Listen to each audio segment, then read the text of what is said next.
cette séquence-ci et je vous partage le fichier Marathon. Alors donc, je suis actuellement dans Marathon et ce que j'ai à l'écran, c'est l'onglet Comparaison 1. Alors donc, comme vous vous souvenez, on a dans Marathon 4 onglets de comparaison qui vont nous permettre de préparer des scénarios, de nombreux scénarios rapidement, qui vont être calculés automatiquement lorsqu'on va cliquer sur le bouton « Comparer ». Et les scénarios vont varier de un à l'autre avec une marge qu'on va déterminer nous-mêmes.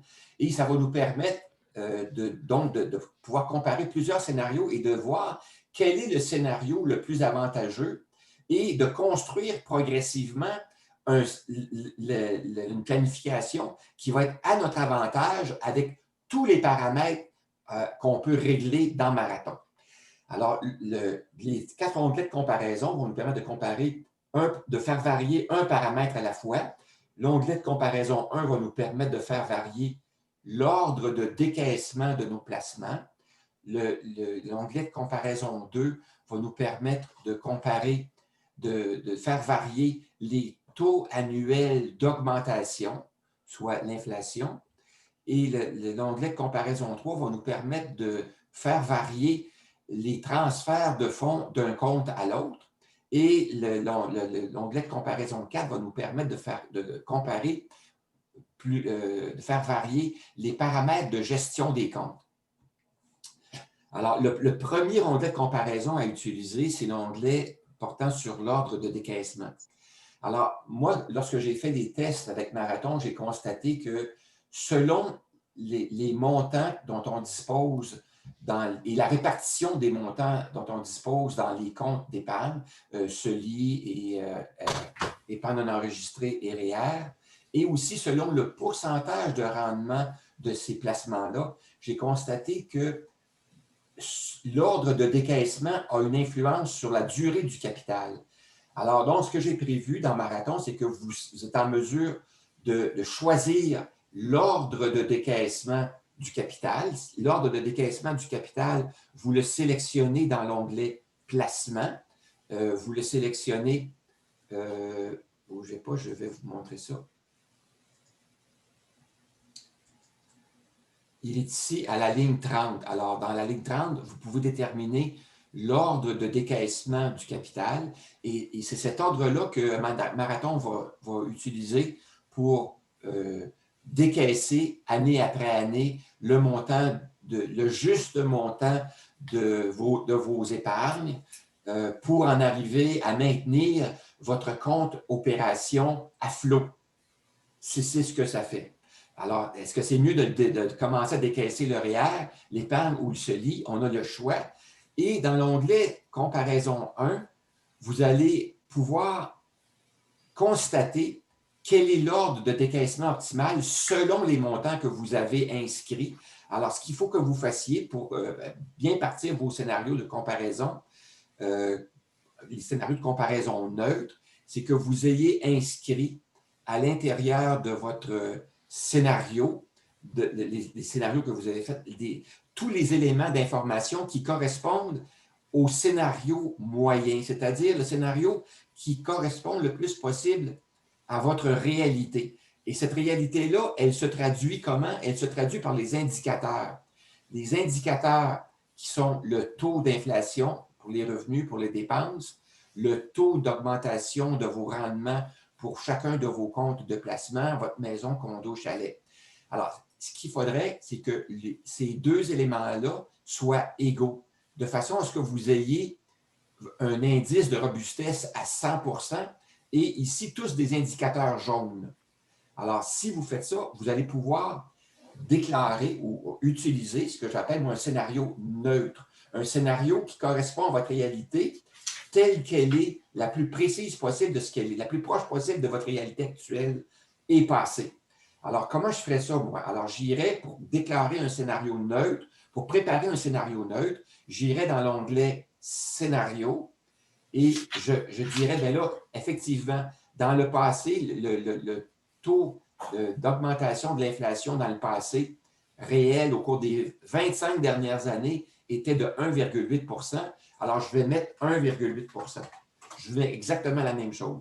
Pour les dépenses, c'était 1,7 %. Alors, je vais mettre 1,7 %.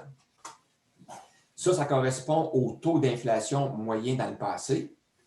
Taux d'inflation, ça ici, c'est mon réel. Ici, le taux d'augmentation de ma rente du REGOP, c'est mon réel à moi, qui a été calculé avec le révélateur.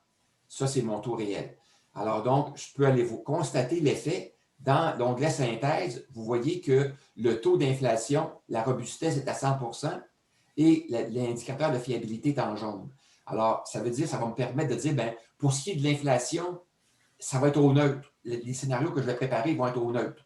C'est comme si la situation actuelle va se prolonger dans le futur. Autrement dit, s'il n'y a pas de vague, s'il n'y a pas de creux, s'il n'y a pas de montagne russe, c'est le chemin planche parfait où vogue la galère avec une petite voile, une petite brise. Alors, c'est ça, on va préparer ce genre de scénario-là. Maintenant, pour ce qui est du REER et du CELI de l'épargne non enregistrée, il faut que je fasse la même chose.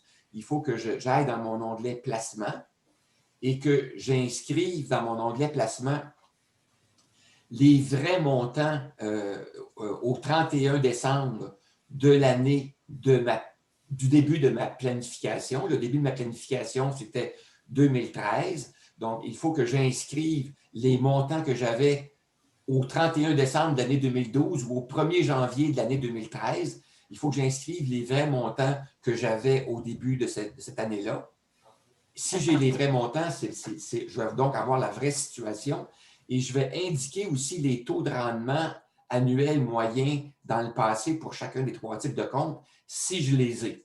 Alors, dans mon cas, à moi, je les avais, donc je peux donc les utiliser. Dans votre cas, à vous, si vous les aviez, je vous recommande de les utiliser et d'indiquer qu'il s'agit des mêmes taux.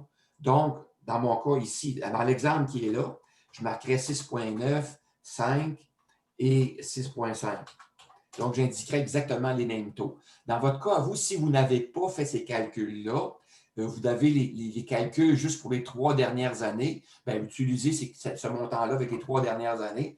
Si vous n'avez pas du tout aucune année de calculer, bien, prenez comme décision d'utiliser les taux de référence qui sont proposés dans les normes de projection, d'hypothèse de projection de l'IQPF qui sont utilisés par les planificateurs financiers. Alors, on les a vus précédemment, utiliser ces pourcentages-là ou encore utiliser ceux de Simul Retraite. Faites votre choix et conservez ces taux-là comme étant ceux du passé et ceux de l'avenir. Alors, donc, ce que ça va faire, c'est que ça va faire en sorte que dans l'onglet synthèse, vos indicateurs vont être au jaune partout à 100 %. Alors, ici, il me reste un indicateur à mettre au vert, c'est concernant le rendement du condo ici. Alors, je vais aller dans mon onglet immobilier et je vais aller mettre le même pourcentage dans le passé et dans l'avenir. Alors, voilà, je devrais avoir mes indicateurs au neutre. Alors, vous comprenez qu'en mettant les indicateurs au neutre, ça va donner une planification ou des scénarios qui vont être neutres. Ça va? Autre élément maintenant qui est important que vous puissiez déclarer au neutre, c'est est-ce que, c'est vous-même qui le savez, est-ce que dans votre budget annuel de retraite pour cette année et les années à venir, est-ce que vous avez prévu l'argent nécessaire pour déposer de l'argent dans votre CELI, pour ajouter de l'argent dans votre CELI? Si c'est le cas, parce que vous avez cette prévision-là, vous l'avez fait, bien à ce moment-là, moi, je vous suggère d'aller dans l'onglet placement et de déjà placer dans votre prévision neutre, si vous prévoyez que vous allez être en mesure de le faire toutes les années, vous le faites toutes les années. Dans mon cas, à moi, je prévois pouvoir le faire jusqu'à l'âge de 75 ans. Et ensuite, je vais donc avoir, j'aurai pas assez d'argent pour pouvoir maintenir ça pendant quelques années, mais au moment où je vais vendre ma maison, je vais récupérer un montant qui va aller pour acheter un condo. Je n'aurai pas plus de liquidité, mais lorsque je vais vendre le condo et aller en résidence, là, je vais récupérer assez d'argent pour pouvoir redéposer dans mon CELI. Donc, je vais avoir une deuxième période où je vais pouvoir déposer dans mon CELI 6 000 à chaque année et je vais le déposer de 84 à 91 jusqu'à moi décéder. Alors, donc, vous voyez, c'est comme ça que vous pourriez préparer des scénarios neutres. Alors, moi, ce que je vais vous demander, oui, l'autre élément, c'est que quel est vos habitudes de gestion de votre compte opération? Est-ce que dans votre compte opération, vous avez l'habitude de maintenir un solde? Quel est le solde minimum auquel vous êtes confortable et que vous maintenez réellement? Alors, indiquez ce solde-là ici, qui est votre réalité. Ça va être fait. Et ensuite, le pourcentage des revenus de placement, la répartition entre les dividendes et les revenus d'intérêt. Et pour ça, vous pourriez aller voir sur vos feuillets T4 et TP4 de l'année précédente ou des années précédentes et voir en proportion combien avez-vous déclaré d'intérêt, de revenus d'intérêt et de revenus de dividendes selon vos feuillets TP4 ou T4 ou TP4 quelque chose, TP4S peut-être, et indiquer ce pourcentage-là pour que ça reflète vos habitudes de placement et vos rendements habituels. Une fois que ça c'est fait, là, on va être prêt ensuite à aller dans l'onglet « Comparaison 1 ». On a établi nos paramètres qui vont tout être au jaune. On va s'assurer qu'on a les bons montants. Alors ici, on voit que dans les hypothèses de projection, ce sont les hypothèses de projection qui ne sont pas celles que je veux qu'ils soient prises en compte. Celles que je veux qu'ils soient prises en compte sont celles qui sont les neutres. Alors, les hypothèses neutres qu'on a ici. Alors, je vais donc faire un copier de ces éléments-là qui sont ici, et je vais aller dans mon onglet « Comparaison 1 » et je vais utiliser la fonction « Collage spécial »,« Valeurs »,« Collage spécial », je vais coller les valeurs de façon à ce que les mêmes valeurs que celles qui correspondent au type de scénario que je veux, les scénarios neutres, vont être utilisés. Donc, ils vont être utilisés ici, ce sont les mêmes. La même chose concernant mes taux la proportion de mes rendements. Est-ce que c'est bel et bien la même chose? Oui, c'est parfait, c'est la même chose. Du côté des transferts de fonds. Alors, pour commencer, on va commencer avec aucun transfert de fonds du REER vers l'épargne non enregistrée et on va faire un deuxième tour avec les transferts de fonds peut-être plus généreux du REER vers l'épargne non enregistrée.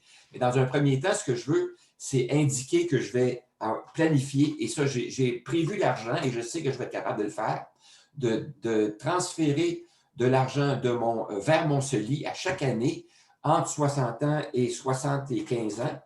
Puis ensuite, un autre 6 000 à partir de 84 ans jusqu'à l'âge de 90 ans, je crois que j'avais indiqué.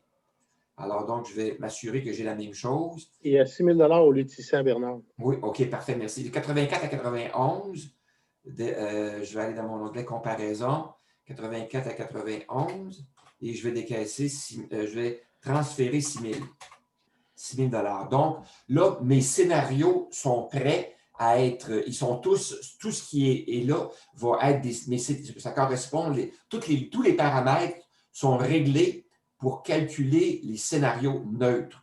Alors, quels sont les scénarios qui vont être calculés? Dès que je vais cliquer sur « Comparer », il va calculer le décaissement minimum requis à chaque année compte tenu des demandes qui sont faites pour le transfert de mon CELI. Et donc, il va décaisser ça en priorité. Il va transférer en priorité 6 000 $ par année dans mon CELI, vers mon CELI pour chacune des années inscrites ici. Et il va tenir compte des taux qui sont indiqués ici comme hypothèse pour les rendements et l'inflation. Et il va calculer le décaissement en commençant, dans le cas du premier scénario, en commençant avec le REER, l'épargne et le CELI, il va calculer et il va me donner les résultats ici. Ensuite, il va faire une deuxième passe et il va calculer le REER, l'épargne et le CELI en troisième. Donc, on voit qu'il va faire toutes les 6 combinaisons possibles. Donc, REER en premier 2 fois, REER en deuxième, puis REER en troisième. Ici, on a la même chose. Tout est varié. Donc, je vais avoir 6 passes, 6 rouleaux, ça va rouler 6 fois pour me donner les résultats.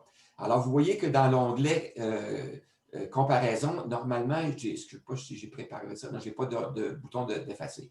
Alors, les résultats vont être calculés. Quand je vais cliquer sur comparer, et ça va rouler et les résultats vont m'être affichés ici. Alors, moi, ce que je vais vous demander de faire, je vais vous demander d'exécuter ce que je viens de faire, c'est-à-dire d'aller dans votre marathon, d'aller préparer vos données pour le scénario neutre. Une fois que ça va être fait, je vais vous demander de sauvegarder votre fichier marathon scénario neutre. C'est celui-là avec lequel on va travailler.